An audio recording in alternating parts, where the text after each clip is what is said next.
बोलिए भगवान श्री नारायण की जय हो। आइए भक्तजनों, श्रवण करते हैं इंदिरा एकादशी व्रत कथा का। धर्मराज युधिष्ठिर कहने लगे कि हे भगवान, मैंने भाद्रपद शुक्ल एकादशी अर्थात पार्श्व एकादशी का सविस्तार वर्णन सुना। अब आप कृपा करके मुझे आश्विन महीने की कृष्ण पक्ष की एकादशी के विषय में भी बतलाइए। इस एकादशी का नाम क्या है, इसके व्रत का विधान क्या है और इसका व्रत करने से किस फल की प्राप्ति होती है, कृपया करके मुझे सविस्तार समझाइए। भगवान श्री कृष्ण कहने लगे कि आश्विन कृष्ण पक्ष एकादशी का नाम इंदिरा एकादशी है। यह एकादशी पापों को नष्ट करने वाली तथा पितरों को अधोगति से मुक्ति दिलाने वाली होती है। हे राजन, ध्यान पूर्वक इसकी कथा सुनो। इसके सुनने मात्र से ही वाजपेय यज्ञ का फल मिल जाता है। भगवान श्री कृष्ण कहने लगे कि प्राचीन काल में सतयुग के समय में महिष्मति नाम की एक नगरी में इंद्रसेन नाम का एक प्रतापी राजा धर्म पूर्वक अपनी प्रजा का पालन करते हुए शासन किया करता था। वह राजा पुत्र, पौत्र और धन आदि से संपन्न और भगवान विष्णु के परम भक्त थे। एक दिन जब राजा सुख पूर्वक अपनी सभा में बैठे थे तो आकाश मार्ग से महर्षि नारद उतरकर उनकी सभा में आ गए। राजा उन्हें देखते ही दोनों हाथ जोड़कर खड़े हो गए और विधि पूर्वक आसन दिया और अर्घ्य दिया। सुख से बैठकर मुनि ने राजा से कहा कि हे राजन, आपके सातों अंग कुशल पूर्वक तो है, तुम्हारी बुद्धि धर्म में और तुम्हारा मन विष्णु भक्ति में रहता है। देवर्षि नारद की ऐसी बातें सुनकर राजा ने कहा, हे महर्षि, आपकी कृपा से मेरे राज्य में सब कुछ कुशल है तथा मेरे यहाँ यज्ञ कर्म आदि सुकृत हो रहे हैं। आप कृपा करके अपने आने का कारण कहिए। तब ऋषि कहने लगे कि हे राजन, आप आश्चर्य देने वाले मेरे वचनों को सुनो। मैं एक समय ब्रह्मलोक से यमलोक को गया। वहां श्रद्धा पूर्वक यमराज से पूजित होकर मैंने धर्मशील और सत्यवान धर्मराज की प्रशंसा की। उसी यमराज की सभा में महान ज्ञानी और धर्मात्मा तुम्हारे पिता को एकादशी का व्रत भंग होने के कारण देखा। उन्होंने संदेशा दिया, सो मैं तुम्हें कहता हूं। उन्होंने कहा कि पूर्व जन्म में कोई विघ्न हो जाने के कारण मैं यमराज के निकट रह रहा हूं। सो हे पुत्र, यदि तुम अश्विन कृष्णा इंदिरा एकादशी का व्रत मेरे निमित्त करो तो मुझे स्वर्ग की प्राप्ति हो सकती है। इतना सुनकर राजा कहने लगे कि हे महर्षि, आप इस व्रत की विधि मुझसे कहिए। नारद जी कहने लगे, आश्विन महीने की कृष्ण पक्ष की दशमी के दिन प्रातः काल श्रद्धा पूर्वक स्नान आदि से निवृत्त होकर पुनः दोपहर को नदी आदि में जाकर स्नान करे। फिर श्रद्धा पूर्वक पितरों का श्राद्ध करे और एक बार भोजन करे। प्रातः काल होने पर एकादशी के दिन दातून आदि करके स्नान करे। फिर व्रत के नियमों को भक्ति पूर्वक ग्रहण करते हुए प्रतिज्ञा करे कि मैं आज संपूर्ण भोगों का त्याग कर निराहार एकादशी का व्रत करूंगा। हे अच्युत, हे पुंडरीकाक्ष, मैं आपकी शरण में हूं, आप मेरी रक्षा कीजिए। इस प्रकार नियम पूर्वक शालिग्राम की मूर्ति के आगे विधि पूर्वक श्राद्ध करके योग्य ब्राह्मणों को फलाहार का भोजन कराएं और दक्षिणा दान में दे। पितरों के श्राद्ध से जो बच जाए उसको सूंघ कर गौ को दे और धूप, दीप, गंध, पुष्प, नैवेद्य यानी पंचोपचार आदि सब सामग्री से ऋषिकेश भगवान का पूजन करे। रात में भगवान के निकट जागरण करें। इसके पश्चात द्वादशी के दिन प्रातः काल होने पर भगवान का पूजन करके ब्राह्मणों को भोजन कराएं। भाई, बंधुओं, स्त्री और पुरुष सहित आप भी मौन रहकर भोजन करें। नारद जी कहने लगे कि हे राजन, इस विधि से यदि तुम आलस्य रहित होकर इस एकादशी का व्रत करोगे तो तुम्हारे पिता अवश्य ही स्वर्गलोक को जाएंगे। इतना कहकर नारद जी अंतर्ध्यान हो गए। नारद जी के कथा अनुसार राजा द्वारा अपने बांधवों तथा दासों सहित व्रत करने से आकाश से पुष्प वर्षा हुई और उस राजा का पिता गरुड़ पर चढ़कर विष्णु लोक को गया।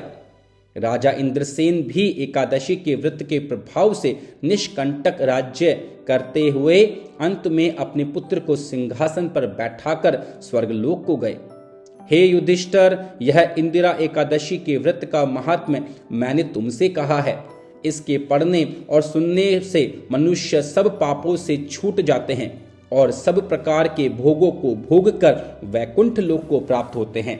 बोलिए श्री नारायण भगवान की जय हो। श्रीमन नारायण नारायण नारायण, श्रीमन नारायण नारायण नारायण, भजमन नारायण नारायण नारायण, भजमन नारायण नारायण नारायण, श्रीमन नारायण नारायण नारायण, भजमन नारायण नारायण नारायण। आइए भक्तजनों, अब मिलकर भगवान श्री जगदीश जी की आरती करते हैं। ओम जय जगदीश हरे प्रभु, जय जगदीश हरे। भक्त जनों के संकट, दास जनों के संकट क्षण में दूर करे। ओम जय जगदीश हरे। जो ध्यावे फल पावे, दुख विनसे मन का स्वामी, दुख विनसे मन का। सुख संपत्ति घर आवे, सुख संपत्ति घर आवे, कष्ट मिटे तन का। ओम जय जगदीश हरे। मात पिता तुम मेरे, शरण गहूँ मैं किसकी। ओ प्रभु शरण गहूँ मैं किसकी। तुम बिन और न दूजा, प्रभु बिन और न दूजा। आस करूँ मैं जिसकी। ओम जय जगदीश हरे। तुम पूर्ण परमात्मा, तुम अंतर्यामी। ओ स्वामी तुम अंतर्यामी।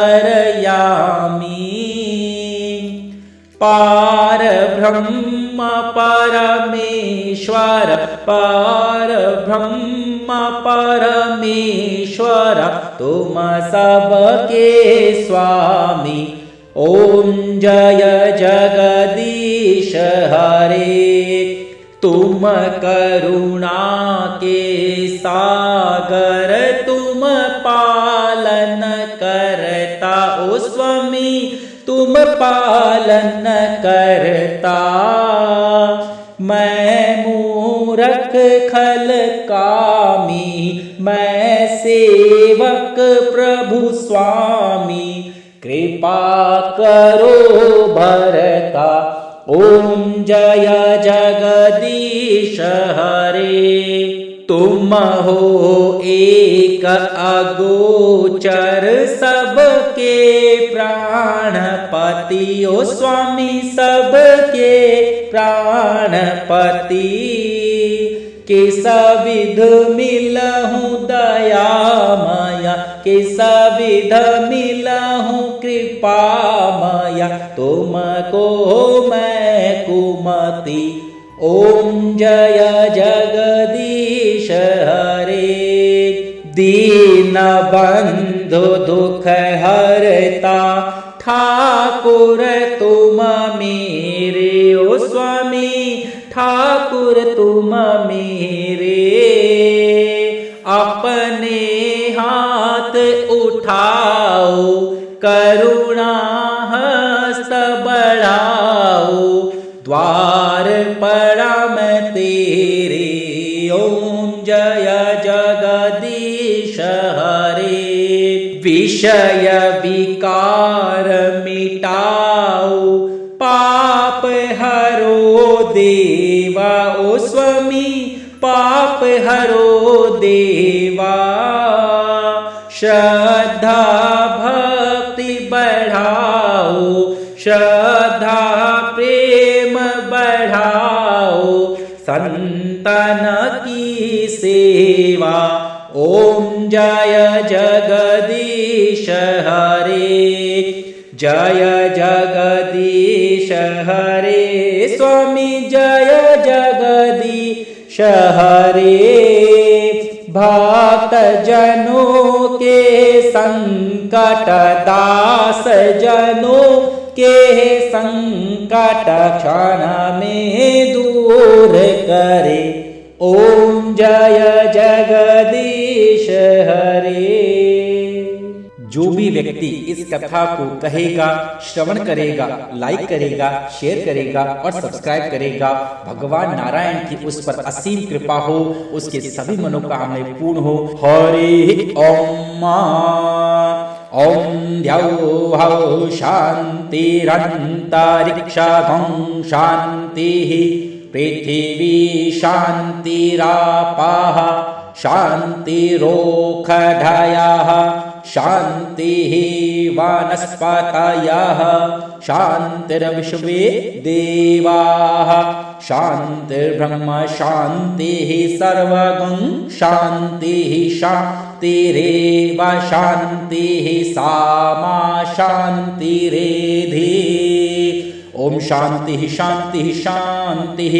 सर्वारिष्ट शांतिर्भवतु, सुशांतिर्भवतु, क्षेमं भवतु, कल्याणं भवतु, आरोग्यं भवतु, धनं भवतु, धान्यं भवतु। ओम वृद्धि ओम वृद्धि ओम वृद्धि। ओम शिवम ओम शिवम ओम शिवम। इसी मंगल कामना के साथ बोलिए भगवान श्री नारायण की जय हो, भगवान श्री कृष्ण की जय हो, ठाकुर जी महाराज की जय हो, भगवान श्री रामचंद्र की जय हो, हनुमान जी महाराज की जय हो। जय जय श्री राधे श्याम। कल्याणमस्तु कल्याणमस्तु।